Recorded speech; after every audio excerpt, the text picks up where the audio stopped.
11 p.m., December 31st, 2025. 50 feet beneath the frozen ground of occupied Donetsk, a party is roaring inside a reinforced concrete bunker. Elite brigade commanders are shoulder to shoulder in a VIP lounge that smells like cologne, cigar smoke, and expensive vodka. They're clinking glasses, they're trading jokes, they're congratulating each other for making it through another year. But in exactly 62 minutes, a beat-up civilian truck is going to turn that lounge into a sealed pressure cooker of fire, smoke, and screaming. 2 days earlier, the trap was already parked. A rusted Ukrainian Kamaz logging truck loaded with timber, wearing fake civilian plates, rolled into a thin forest strip 10 miles from the bunker and stopped like it belonged there. No military paint, no visible antennas, no escort. Just a tired truck and a pile of wood. Then a small technical team slipped in behind it, climbed the trees, and planted laser beacons high in the canopy. Tiny emitters pulsing invisible infrared codes. They scattered remote flare decoys around the perimeter, then vanished. They left the truck dormant, silent, dead-looking. Exactly how a good weapon should look, before it wakes up. 70 miles away, in a warm Ukrainian base, an operator sits in front of a clean 4K monitor with a cup of coffee that still has steam. His hands aren't shaking. He isn't panicking. Because this is not a maybe. This is a schedule. And on his command, the cargo bed of that timber truck slides open like a coffin lid. Hidden rails deploy, and 22 FPV drones, about 5 pounds each, buzz out like hornets escaping a nest. Not hobby toys, not improvised quadcopters. These are purpose-built little bombs with brains. And while those drones wake up, a Russian Pantsir operator nearby lazily scans his scope, half watching, half bored, because New Year's Eve shifts are always quiet until they aren't. The swarm drops instantly. 30 feet above frozen mud, below the tree line, below the comfortable radar picture where big targets live. At that altitude, long-range radar is almost blind. What matters now is timing, geometry, and whether anyone is staring in the right direction. And the onboard autonomy takes over the heavy lifting. Thousands of micro-corrections per second, compensating for wind, slipping past branches, riding the contours of the ground like a knife skimming a table. The crosswind is brutal, 5 degrees Fahrenheit, gusts cutting between trees like a saw blade. But the drones don't feel cold. They only feel numbers. Then the lead sensors flag a problem. A Russian patrol, 2 Ural trucks, rolling down a dirt road directly across the swarm's planned line. This is the kind of random coincidence that kills an operation. A patrol with headlights and alert eyes can spot silhouettes, hear rotors, start shooting, call Pantsir, wake the whole sector. But when the Ukrainian operator zooms in, he almost laughs. The Russians aren't scanning the sky. Their windows are rolled up, and they're blasting music so loud the bass is shaking the mirrors. They drive straight through the night, bobbing their heads, sealed inside their own little party. And the swarm simply banks left, smooth, silent, a wide arc around the patrol. 22 flying bombs detour like a school of fish avoiding a boat, while the boat never notices. The Russians roll past their own executioners, totally oblivious. Distance collapses fast. 8 miles, 6, 4. The party crashers are almost at the door. 11:10 p.m. Inside the Pantsir control vehicle, boredom evaporates. The acquisition radar screams a proximity warning. Down in the bunker, one commander waves it off. Birds, junk, noise. Stop interrupting the toast. But then the repeater screen resolves into something his brain doesn't want to accept. 22 distinct attack vectors, low, fast, closing, and not wobbling like birds. The air defense system goes automatic. 57 E-6 missiles launch, Mach 4 streaks cutting the darkness open like tearing fabric.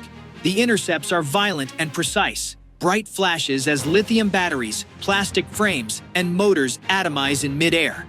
For a moment, the night sky becomes daylight. 8 drones vanish, and for half a second, the Pantsir operator feels relief. Then the scope updates. 14 targets still airborne. And the nightmare detail is this: they haven't deviated. Not a degree. They don't scatter in panic. They don't flee. They keep coming. Inside the bunker, celebration collapses into chaos. Music dies mid-beat. Chairs scrape. A table flips. A bottle shatters. Men in dress uniforms start yanking tactical gear on over their shirts like they're trying to change skins in a video game. A young lieutenant slips on spilled vodka and slams into the tiled floor hard enough to knock the wind out of him. Someone yells, "Where are the dampers?" Someone else screams, "Seal the vents!" And the electronic warfare officer does the obvious thing. He hammers the emergency activation switch. The local spectrum floods with high-intensity jamming, an electromagnetic scream designed to sever control links and blind any drone that still depends on an operator. For a split second, the Ukrainian video feed washes with static, but the swarm is already switching modes. 11:12 p.m., Russian jamming surges to maximum output, enough noise to fry consumer electronics. A digital whiteout. The plan is simple: cut the strings, make the drones stupid, make them drift. But the Ukrainian software expected this. The drones instantly sever manual control. They stop behaving like remote toys. They become autonomous seekers, and they lock onto something the jammers can't erase: infrared pulses from the laser beacons planted 48 hours earlier. Invisible codes blinking high in the canopy like runway lights only the drones can see. The drones weave through the jam field with math-perfect precision. No radio talk, no hesitation, just guidance. The Pantsir crew forces a rapid reload and fires a second volley. The sky lights up again, and that's when the timber truck reveals its secondary payload.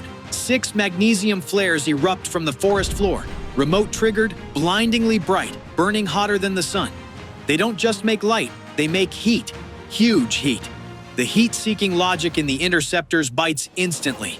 Instead of chasing drones, million-dollar missiles dive into empty snow to kill burning phantoms.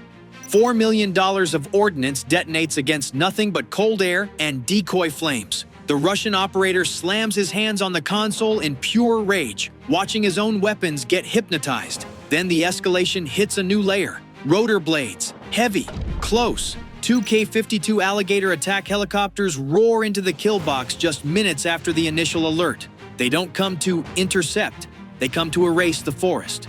S-8 unguided rockets ripple out, dozens, turning trees into shredded spears and the ground into a churning sea of fire and shrapnel.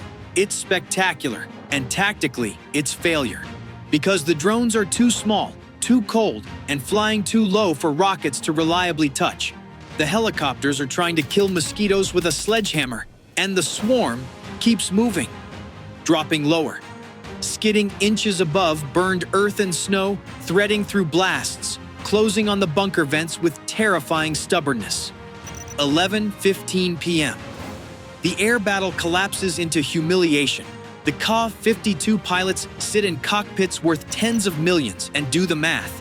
They've fired their rockets. They've sprayed 30 millimeters into dirt, and the drones still persist. Worse, those 5-pound drones are now buzzing dangerously close to turbine intakes. One plastic frame sucked into an engine can cause a compressor stall, a catastrophic failure, a state-of-the-art gunship turning into a burning lawn dart. That trade is insane, so the lead pilot yanks collective, banks hard west, and abandons the airspace. Heavy metal retreats. Tiny executioners remain. 5 drones survive. 5, and that's enough. They drop to 3 feet above the snow, skimming like stones on ice. Their cameras lock on the bunker's fatal design flaw, an old Soviet problem.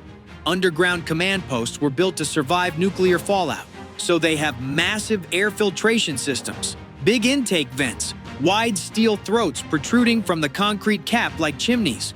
Great for breathing, perfect for drones. The engineers of the 1970s never imagined a threat small enough to fly down the pipe. Inside the bunker, the mood shifts from drunken confusion to primal clarity. Perimeter cameras show the drones lining up like aircraft on a runway. The brigade commander realizes the danger isn't outside. It's directly above his head. He screams for the blast dampers to be sealed. A junior officer scrambles up a ladder to the manual override wheel. His hands are shaking. He grabs the rusted crank and hauls. The mechanism groans, barely moves. Years of moisture and neglect have seized it like welded iron. The wheel stalls halfway, half open, half doomed. and the buzzing begins. High RPM electric motors echo down the shafts, amplified, mechanical, growing louder each heartbeat, like a dentist drill multiplied by 1,000. 10 miles north, a separate hunt reaches its crescendo. A Russian quick reaction force, 3 BTR-80s plus Spetsnaz infantry, triangulates the launch signature. They tear into the forest with searchlights cutting through darkness. KPVT 14.5mm heavy machine guns open up. The Kamaz truck is shredded. Cab, bed, rails, splinters, and metal tearing apart under heavy caliber fire. But they're murdering a corpse.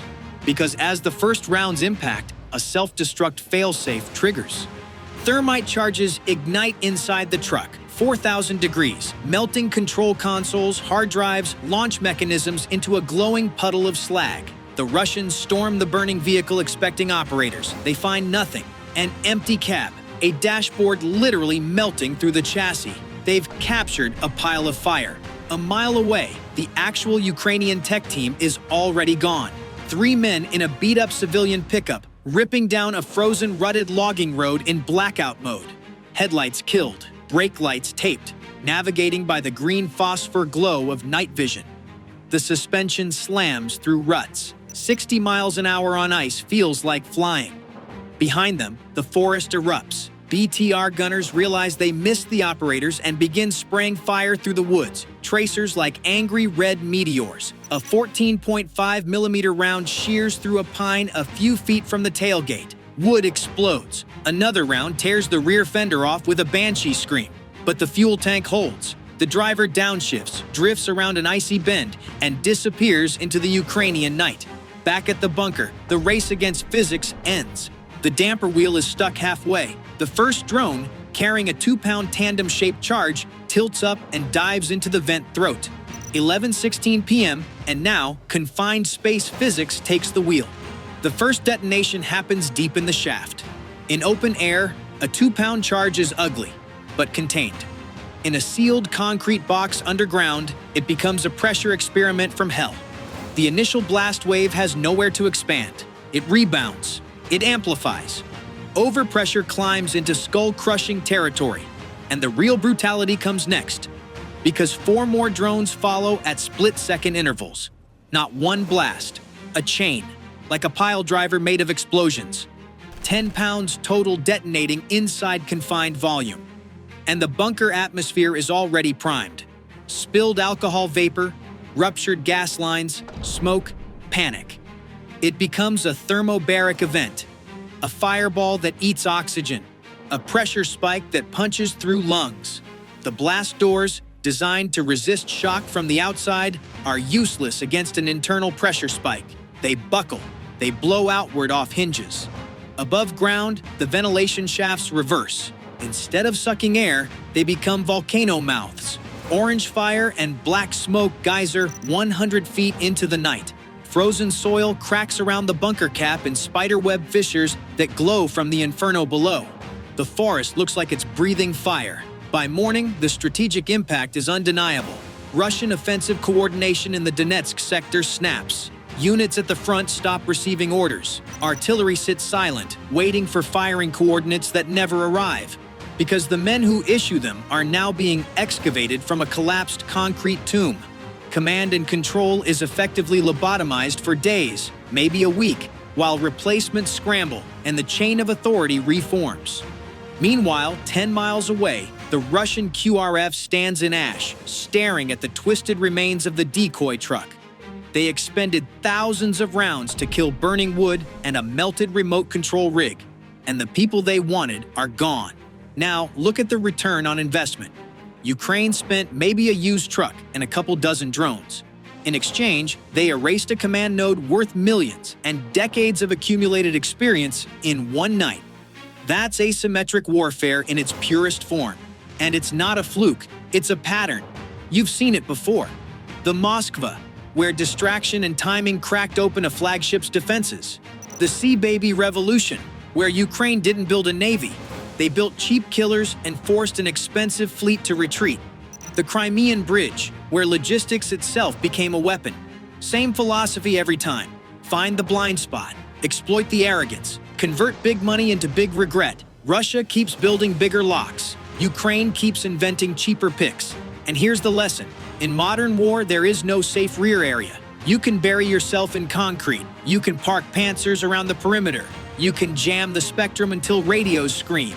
But if you treat a quiet night like permission to get careless, you're inviting the wrong guests. So if you were the operator, what time would you have launched the swarm to catch them at their most distracted? Let me know in the comments.